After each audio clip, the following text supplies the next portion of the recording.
Good morning student. आज हम हमारी पाठ्य पुस्तक क्षितिज का गद्य खंड का प्रथम अध्याय पढ़ेंगे। यह अध्याय हमारे यहाँ स्वयं प्रकाश जी के द्वारा लिखा गया है। स्वयं प्रकाश जी हिंदी के ऐसे साहित्यकार जिन्होंने मध्यम वर्गीय जीवन का चित्रण बड़ी कुशलता से अपने साहित्य में किया। स्वयं प्रकाश जी का जन्म सन 1947 में इंदौर मध्य प्रदेश में हुआ। मैकेनिकल इंजीनियरिंग की पढ़ाई पूर्ण करने के उपरांत इन्होंने एक औद्योगिक प्रतिष्ठान में नौकरी की और इनका बचपन तथा नौकरी का बड़ा हिस्सा राजस्थान में बीता। फिलहाल स्वैच्छिक सेवानिवृत्ति के बाद ये भोपाल में रह रहे हैं और हिंदी साहित्य की एक प्रमुख पत्रिका वसुधा से जुड़े हुए हैं। 8वें दशक में उभरे स्वयं प्रकाश आज समकालीन कहानी में महत्वपूर्ण हस्ताक्षर माने जाते हैं। उनके अब तक 13 कहानी संग्रह प्रकाशित हो चुके हैं, जिनमें सूरज कब निकलेगा, आएंगे अच्छे दिन भी, आदमी जात का आदमी, संधान, बीच में विनय और ईंधन उपन्यास चर्चित रहे हैं। इन्हें विभिन्न प्रकार के साहित्यिक पुरस्कार भी प्राप्त हो चुके हैं। आपके यहाँ पर जो ये अध्याय नेताजी का चश्मा शीर्षक के नाम से प्रस्तुत किया गया है, यहाँ पर एक छोटे से क्षेत्र का चित्रण किया है जहाँ पर एक नगर पालिका विद्यमान है। आप सब जानते हैं कि नगर पालिका, नगर निगम और नगर परिषद का प्रमुख कार्य क्या होता है? शहर की सुंदरता में वृद्धि करना, व्यवस्थाएं बनाना, नल बिजली आदि की व्यवस्थाएं उपलब्ध करवाना और न जाने कितने कार्य नगर पालिका व नगर परिषद करती है। ठीक इसी प्रकार से एक छोटा सा कस्बा है, वहाँ पर भी एक नगर पालिका है। उस कस्बे में से एक पात्र हालदार साहब, जिनको यहाँ प्रमुखता से प्रस्तुत किया गया है, कंपनी के काम के सिलसिले में हर 15वें दिन गुजरते हैं। कस्बा वो कोई बड़ा नहीं था जिसे पक्का मकान कहा जा सके, ऐसे कुछ ही मकान थे। जैसा बाज़ार कहा जा सके ऐसा एक ही बाज़ार था। एक लड़कों का स्कूल था और एक लड़कियों का स्कूल था। छोटा सा सीमेंट का कारखाना था। 2 छोटे छोटे सिनेमा घर थे। अब नगर पालिका अपनी व्यवस्थाएं दिखाने के लिए क्या करती थी कि वहाँ पर कुछ न कुछ काम करवा दिया करती थी। कभी कबूतरों की छतरी बनवा दी, कभी पेशाब घर बनवा दिए, तो कभी कवि सम्मेलन करवा दिया। एक समय ऐसा आया जब नगर पालिका का जो उत्साही बोर्ड था, उस उत्साही बोर्ड ने शहर के मुख्य बाजार के मुख्य चौराहे पर नेताजी सुभाष चंद्र बोस की एक संगमरमर की प्रतिमा लगवा दी। ये कहानी उसी प्रतिमा के बारे में है और अगर कहा जाए तो उस प्रतिमा के बारे में नहीं, बल्कि उस प्रतिमा के एक छोटे से हिस्से के बारे में जो चश्मे के रूप में जाना जाता है।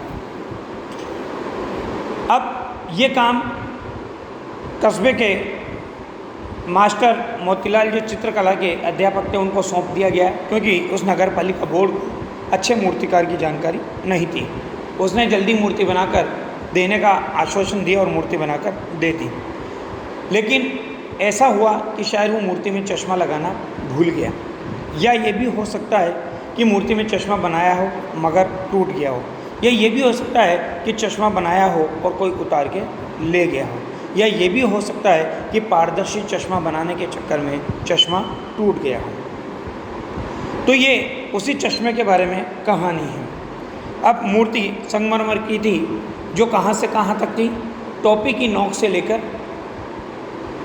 दूसरे बटन तक 2 फुट ऊंची, जिसे क्या कहा जाता है हमारे यहाँ पर बस्ट कहा जाता है। नेताजी सुंदर थे, कुछ कुछ मासूम और कमसिन लग रहे थे। और जैसे ही नेताजी की मूर्ति को देखते थे तो उनके द्वारा दिए गए जो नारे हैं, तुम मुझे खून दो मैं तुम्हें आज़ादी दूंगा आदि याद आने लगते हैं। उसी कस्बे में एक चश्मा वाला था। चश्मा वाला न कोई भूतपूर्व सेनानी था, न कोई विशेष व्यक्ति था, लेकिन लोग उसे कैप्टन के नाम से जानते थे। वो एक लंगड़ा मरियल सा आदमी था। उसके दुकान भी नहीं थी, वो फेरी लगाकर चश्मे बेचा करता था। तो उसने क्या किया कि उस नेताजी की मूर्ति के ऊपर जब चश्मा नहीं देखा तो उसने उसी को माध्यम बनाया और ग्राहक को क्या करने लगा, वो उस मूर्ति के ऊपर चश्मा लगाकर दिखाने लगा। ग्राहक को जो पसंद आता वो उतार कर दे देता और नेताजी से क्षमा मांगकर दूसरा चश्मा लगा देता। हालदार साहब जब इस घटनाक्रम को देखते तो उन्हें बड़ा आश्चर्य होता। उस आश्चर्य के वशीभूत होकर के वो कस्बे में चौराहे पर जहाँ पान खाने के लिए रुका करते थे उसी जगह उस पान वाले से एक बार पूछ लिया कि भाई मूर्ति कपड़े नहीं बदलती मगर चश्मा तो बदल ही सकती है। तब पान वाले ने बताया कि कैप्टन चश्मे वाला है जो ये कार्य करता है, सारे संपूर्ण घटनाक्रम से उनका अवगत करवाया। अब नेताजी रोज़ उसे देखने लगे, उनका आश्चर्य होता रहा। मूर्ति पर रोज़ नए नए चश्मे, परंतु अकस्मात एक बार ऐसा हुआ कि मूर्ति पर कोई भी किसी भी प्रकार का चश्मा नहीं था। हालदार साहब को बड़ा आश्चर्य हुआ। उन्होंने रुक कर के पान वाले से पूछा तो पता पड़ा कि वो पान वाला मर गया है, अर्थात उसकी मृत्यु हो चुकी है। अब मूर्ति पर कोई चश्मा नज़र नहीं आएगा। ऐसी स्थिति देखते ही उनकी आंखों में करुणाजनक आंसू प्रकट हुए और वो चुपचाप वहाँ से चले गए। लेकिन जब दूसरी बार फिर से वो कस्बे से गुजरे तो उन्हें मूर्ति पर फिर से एक चश्मा दिखाई दिया। वो चश्मा असली वाला चश्मा नहीं था बल्कि एक सरकंडे से बना हुआ चश्मा था। उस सरकंडे से बने हुए चश्मे ने उनके हृदय में उम्मीद बनाई कि इस देश में एक देशभक्ति के खत्म हो जाने से देशभक्ति खत्म नहीं हो जाती। यहाँ के बूढ़े ही नहीं, जवान ही नहीं, बल्कि बच्चों में आज भी देशभक्ति विद्यमान है और इसी के कारण भारत देश का गौरव विद्यमान है। तो अब हम देखते हैं पाठ के अंतर्गत किस प्रकार से इस घटनाक्रम को स्वयं प्रकाश जी के द्वारा प्रस्तुत किया गया है। सबसे पहले हालदार साहब का परिचय प्रदान करते हुए लेखक कह रहे हैं कि हालदार साहब को हर 15वें दिन कंपनी के काम के सिलसिले में उस कस्बे से गुजरना पड़ता था। जैसा कि मैंने आपको बताया कि कस्बा कोई बहुत बड़ा नहीं था जिसे पक्का मकान कहा जा सके, वैसे कुछ ही मकान थे, और जिसे बाज़ार कहा जा सके वैसा एक ही बाज़ार था। कस्बे में एक लड़कों का स्कूल, एक लड़कियों का स्कूल, एक सीमेंट का छोटा सा कारखाना, 2 ओपन एयर सिनेमा घर और 1-2 नगर पालिका भी थी। अब मैंने बताया कि नगर पालिका, नगर निगम, नगर परिषद कोई भी हो, वो शहर के लिए कोई न कोई कार्य करते हैं। तो नगर पालिका थी तो कुछ न कुछ करती भी रहती थी। कभी कोई सड़क पक्की करवा दी, कभी कुछ पेशाब घर बनवा दिए, कभी कबूतरों की छतरी बनवा दी, तो कभी कवि सम्मेलन करवा दिया। इसी नगर पालिका के किसी उत्साही बोर्ड के प्रशासनिक अधिकारी ने एक बार शहर के मुख्य बाजार के मुख्य चौराहे पर नेताजी सुभाष चंद्र बोस की एक संगमरमर की प्रतिमा लगवा दी। ये कहानी उसी प्रतिमा के बारे में है, बल्कि उसके भी एक छोटे से हिस्से के बारे में, जो मैंने आपको बताया कि मूर्ति पर लगा हुआ चश्मा, जिसे शायद मास्टर मोतीलाल बनाना भूल गए थे या बनाया था, शायद वो गायब हो गया था या टूट गया था। लेखक कह रहे हैं कि पूरी बात तो अब पता नहीं, लेकिन लगता है कि देश के अच्छे मूर्तिकारों की जानकारी नहीं होने और अच्छी मूर्ति की लागत, अनुमान और उपलब्ध बजट से कहीं बहुत ज़्यादा होने के कारण काफ़ी समय ऊहापोह और चिट्ठी पत्री में बर्बाद हुआ होगा। देखिए, नगर पालिका, नगर परिषद या नगर निगम जो भी होते हैं वो उपलब्ध बजट के आधार पर ही कार्य करवाते हैं। तो यहाँ पर भी ये स्थिति देखने को मिल रही है कि उनके पास जितना बजट था उसके आधार पर उन्होंने क्या किया, वो मूर्ति बनवाने का निर्णय लिया। दूसरी बात क्या रही कि उनको अच्छे मूर्तिकार की जानकारी नहीं थी। तीसरी बात क्या रही कि इन दोनों कारणों से उनका अत्यधिक समय ऊहापोह की स्थिति, ऊहापोह का मतलब होता है अंतर्द्वंद, जिसे अंग्रेजी में कहा जाता है कॉन्फ्लिक्ट्स, मतलब विचारों की उधेड़-बुन, कि जब किसी एक विचार पर स्थिर नहीं हुआ जा सकता तो वो स्थिति अंतर्द्वंद की या ऊहापोह की कहलाती है। तो उन्होंने बहुत सारा समय चिट्ठी पत्री में बर्बाद किया होगा और बोर्ड की शासन अवधि समाप्त होने की घड़ियों में किसी स्थानीय कलाकार को ही अवसर देने का निर्णय किया गया होगा। और अंत में कस्बे के इकलौते हाई स्कूल के इकलौते ड्राइंग मास्टर, मान लीजिए मास्टर मोतीलाल जी को ही ये काम सौंप दिया गया होगा, जो महीने भर में मूर्ति बनाकर पटक देने का विश्वास दिला रहे थे। अब जैसा कि कहा जा सकता है या कहा जा चुका है कि मूर्ति किसकी थी, संगमरमर की, जिसे आप लोग मार्बल के नाम से जानते हो। वो मूर्ति कहाँ से कहाँ तक बनी हुई थी, टोपी की नोक से कोट के दूसरे बटन तक कोई 2 फुट ऊंची, जिसे कहते हैं बस्ट, और सुंदर थी। नेताजी सुंदर लग रहे थे, कुछ कुछ मासूम और कमसिन भी लग रहे थे, क्योंकि उन्होंने कौन सी वर्दी पहन रखी थी? फौजी वर्दी। आपको याद है कि नेताजी सुभाष चंद्र बोस ने ही हमारे यहाँ पर आज़ाद हिंद फौज की स्थापना भी की थी। अब जैसे ही कोई भी उस मूर्ति को देखता है तो नेताजी सुभाष चंद्र बोस के द्वारा दिए गए नारे लोगों के जहन में, मन मस्तिष्क में उभरने लगते। तो मूर्ति को देखते ही दिल्ली चलो और तुम मुझे खून दो वगैरह याद आने लगते थे। इस दृष्टि से यह सफल और सराहनीय प्रयास था। केवल एक चीज़ की कसर थी जो देखते ही खटकती थी। वो क्या थी? मैंने बताया आपको कि नेताजी की मूर्ति पर चश्मा नहीं था। तो नेताजी की आंखों पर चश्मा नहीं था, यानी चश्मा तो था लेकिन संगमरमर का नहीं था, क्योंकि मूर्ति अगर संगमरमर की बनाई गई है तो चश्मा भी संगमरमर का बनना चाहिए था। परंतु यहाँ पर क्या विचित्र बात थी कि संगमरमर का चश्मा न होकर उस मूर्ति पर कौन सा चश्मा दिखाई देता था? असली चश्मा दिखाई देता था। अब हवलदार साहब को कौतुक हुआ, आश्चर्य हुआ, तो उन्होंने चश्मे के बारे में जानकारी प्राप्त करने की जिज्ञासा प्रकट की या जिज्ञासा दिखाई दी। यानी चश्मा तो था लेकिन संगमरमर का नहीं था। एक सामान्य और सचमुच के चश्मे का चौड़ा और काला फ्रेम मूर्ति को पहना दिया गया था। हवलदार साहब जब पहली बार कस्बे से गुजरे और चौराहे पर पान खाने रुके, तभी उन्होंने इसे लक्षित किया यानी देखा, दृष्टि डाली, नज़र डाली, और उनके चेहरे पर एक कौतुक भरी अर्थात आश्चर्य से भरी हुई, आश्चर्य मिश्रित मुस्कान फैल गई। वाह भाई, ये आइडिया भी ठीक है, मूर्ति पत्थर की लेकिन चश्मा रियल। अब देख करके वो आगे बढ़ गए, जीप कस्बा छोड़कर आगे बढ़ गई। तब भी हवलदार साहब इस मूर्ति के बारे में सोचते रहे। आपको ऐसा क्यों लगा कि वो सोचते रहे? क्योंकि कहीं न कहीं उनमें देशभक्ति का भाव विद्यमान था। और दूसरी बात है कि मानव स्वभाव की एक विशेषता होती है कि हर नई चीज़ के प्रति विचित्रता का, कौतुक का, आश्चर्य का या चिंतन का भाव उसके मन में होता है। हवलदार साहब इस मूर्ति के बारे में सोचते रहे और अंत में इस निष्कर्ष पर पहुँचे कि कुल मिलाकर कस्बे के नागरिकों का यह प्रयास सराहनीय ही कहा जाना चाहिए। महत्वपूर्ण लाइन है, अंडरलाइन कर लो कि महत्व मूर्ति के रंग रूप या कद का नहीं है, उस भावना का है, वरना तो देशभक्ति भी आजकल मजाक की चीज़ होती जा रही है। यहाँ पर मूल बात क्या बताइए? लोगों के मन मस्तिष्क में विद्यमान, लोगों के हृदय में विद्यमान देशभक्ति के भाव को महत्ता देते हुए प्रतिपादित करने का प्रयास किया कि यहाँ पर उस मूर्ति का रंग रूप कैसा है, इसका महत्व नहीं था। महत्व किसका था? उस भावना का, जिसके कारण उस मूर्ति पर किसकी कमी दिखाई दे रही थी? चश्मे की। तो जो देशभक्ति के भाव से प्रेरित थे, नेताजी के व्यक्तित्व की इस कमी को देख नहीं पाए और उन्होंने क्या किया? ओरिजिनल चश्मा मूर्ति को पहना दिया। वरना आज अगर हम बात करते हैं तो आज वर्तमान की पीढ़ी के लिए देशभक्ति क्या हो चुकी है? एक मजाक की वस्तु हो चुकी है। तो क्या कहा है देखिए कि महत्व मूर्ति के रंग रूप या कद का नहीं है, उस भावना का है, वरना तो देशभक्ति भी आजकल मजाक की चीज़ होती जा रही है।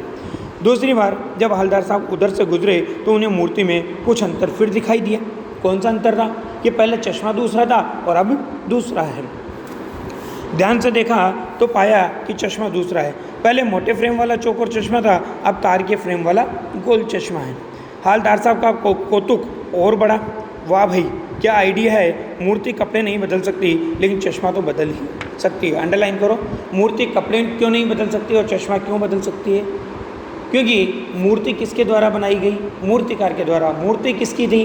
पत्थर की। इसलिए कपड़े भी किसके बने हुए थे? पत्थर के। अतः मूर्ति कपड़े तो नहीं बदल सकती स्वयं, लेकिन चश्मा पत्थर का नहीं होने के कारण क्या था?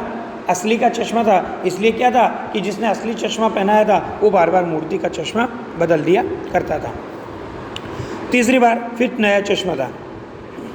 हवलदार साहब की आदत पड़ गई हर बार कस्बे से गुजरते समय चौराहे पर रुकना, पान खाना और मूर्ति को ध्यान से देखना। एक बार जब कौतूहल दुर्दमनीय हो उठा, दुर्दमनीय दबाने योग्य नहीं रहा, जिसे दबाया नहीं जा सकता उसे कहा जाता है दुर्दमनीय। दुर्दमनीय हो उठा तो पान वाले से ही पूछ लिया, क्यों भाई, क्या बात है? ये तुम्हारे नेताजी का चश्मा हर बार कैसे बदल जाता है? क्योंकि जिज्ञासा थी। अब आगे पान वाले का शारीरिक और चारित्रिक व्यक्तित्व यहाँ पर प्रकट किया गया, क्योंकि किसी भी व्यक्तित्व में दो प्रकार के पहलू होते हैं। एक शारीरिक जिसमें शरीर की आकृति का चित्रण किया जाता है, एक चारित्रिक जिसमें चरित्र के गुणों का उल्लेख किया जाता है। तो यहाँ पर देखिए पान वाले का व्यक्तित्व बता रहा है कि पान वाले के खुद के मुँह में पान ठुसा हुआ था। वो एक काला, मोटा और खुश मिजाज आदमी था। हालदार साहब का प्रश्न सुनकर वो आंखों ही आंखों में हंसा। उसकी तोंद थिरकी। पीछे घूमकर उसने दुकान के नीचे पान थूका और अपनी लाल काली बत्ती से दिखाकर बोला कि कैप्टन चश्मा वाला करता है। कि क्या करता है? हालदार साहब कुछ समझ नहीं पाए कि चश्मा चेंज कर देता है। फिर पान वाले ने उनको समझाया। क्या मतलब, क्यों चेंज कर देता है? हालदार साहब अब भी नहीं समझ पाए। अब वो समझा रहा है। देखिए कोई गिराक आ गया, समझो गिराक। हमारे यहाँ देशज शब्दावली, हमारे यहाँ शब्दावली कितनी है? तत्सम, तद्भव, देशज और विदेशी या आगत। तो देशज शब्दावली होती है क्षेत्र विशेष, प्रांत विशेष में बोली जाने वाली। वैसे क्या है इसका मूल रूप? ग्राहक। लेकिन यहाँ पर क्या लिखा? गिराक। कि कोई गिराक आ गया, समझो। उसको चौड़े चौखट वाला चाहिए तो कैप्टन किधर से लाएगा? तो उसको मूर्ति वाला दे दिया और उधर दूसरा बिठा दिया। आप देखो किधर और उधर, ये शब्द उच्चारण में हमारे दृष्टिकोण से गलत है, भाषा के दृष्टिकोण से गलत है, परंतु क्षेत्र विशेष की बोली के आधार पर बिल्कुल ठीक है। तो इन्होंने प्राकृतिकता, नेचुरलिटी बनाने के लिए ऐसे शब्दों का प्रयोग किया। अब हवलदार साहब को बात कुछ समझ में आई कि एक चश्मे वाला है जिसका नाम कैप्टन है, उसे नेताजी की बगैर चश्मे वाली मूर्ति बुरी लगती है, बल्कि आहत करती है। आहत करना, घायल करना, बेचैन करना, मानो चश्मे के बगैर नेताजी को असुविधा हो रही हो। इसलिए वो अपनी छोटी सी दुकान में उपलब्ध गिने चुने फ्रेमों में से एक नेताजी की मूर्ति पर फिट कर देता है। लेकिन जब कोई ग्राहक आता है और उसे वैसे ही फ्रेम की दरकार होती है जैसा मूर्ति पर लगा है, तो कैप्टन चश्मे वाला क्या करता है? मूर्ति पर लगा हुआ चश्मा संभवतः नेताजी से क्षमा मांगते हुए लाकर ग्राहक को दे देता है और बाद में नेताजी को दूसरा फ्रेम लौटा देता है। कि वाह भाई, खूब, क्या आइडिया है। लेकिन भाई एक बात अभी भी समझ में नहीं आई। हवलदार साहब ने पान वाले से फिर पूछा कि नेताजी का ओरिजिनल चश्मा कहाँ गया? अब पान वाला दूसरा पान मुंह में ठूंस चुका था। दोपहर का समय था, दुकान पर भीड़ भाड़ भी अधिक नहीं थी। वो फिर आंखों ही आंखों में हंसा। उसकी तोंद थिरकी। कत्थे की डंडी फेंक कर पीछे मुड़कर उसने नीचे पीक थूकी और मुस्कुराता हुआ बोला कि साहब मास्टर बनाना भूल गया। आज के लिए इतना ही।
यार CSRS का वीडियो नहीं मिल रहा।